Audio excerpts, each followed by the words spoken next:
তো এভরিওয়ান, আমি positive human. এটা স্টার মল। যারা এখনো স্টার মলে সিনেমা দেখতে যাওনি, আমার কথা শুনে একবার যাও। অ্যাকচুয়ালি আমিও আগে শুধু মাল্টিপ্লেক্সেই সিনেমা দেখতাম। কিন্তু তারপর থেকে এরকম পুরনো সিনেমা হলে সিনেমা দেখে আমার যেন আরো বেশি এরকম টাইপের সিনেমা হলগুলোতে গিয়ে সিনেমা দেখার ইচ্ছেটা বেড়ে গেছে। আমি এখানে সিনেমা দেখতে গেছিলাম জোমালয় জীবন্ত ভানু। এটা দেখে বুঝতেই পারছো যে লেগ স্পেসটা অনেক বেশি। এরকম কিন্তু কোনো মাল্টিপ্লেক্সে খুব একটা দেখা যায় না। আর এইরকম সিনেমা যেখানে একটা পুরাতনের ছোঁয়া আছে, সেই রকম সিনেমা এইরকম সিনেমা হলে দেখতে ভীষণ ভালো লাগে। ব্রেক টাইম ছিল, তখন আমি অনেক ভিডিও করলাম। কুমারের ভুবন ভোলানো হাসি। আর তার সামনে আমি একটুখানি নিজে কায়দা করে কিছু ফটো-টটো তুলে নিলাম। আর এই যে ভানু, যে অ্যাকচুয়ালি ভানু, তারই হচ্ছে কথা ভেবে এই সিনেমাটা হয়েছে। ভীষণ ভালো, ভীষণ এন্টারটেইনিং। যারা এখনো দেখোনি তারা দেখে ফেলো। তারপরে বেরিয়ে একটু চা খাওয়া গেল। আর এই নর্থ কলকাতার রাস্তা দিয়ে হেঁটে যাওয়া।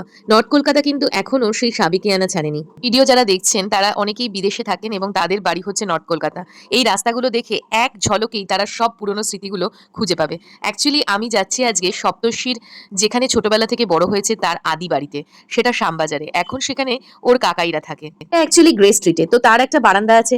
সেই বারান্দা দিয়ে আমার নিচের রাস্তা এবং ব্যস্ততম রাস্তা দেখতে ভীষণ ভাল লাগে। আপনাদের কেমন লাগলো ভিডিওটা জানাবেন।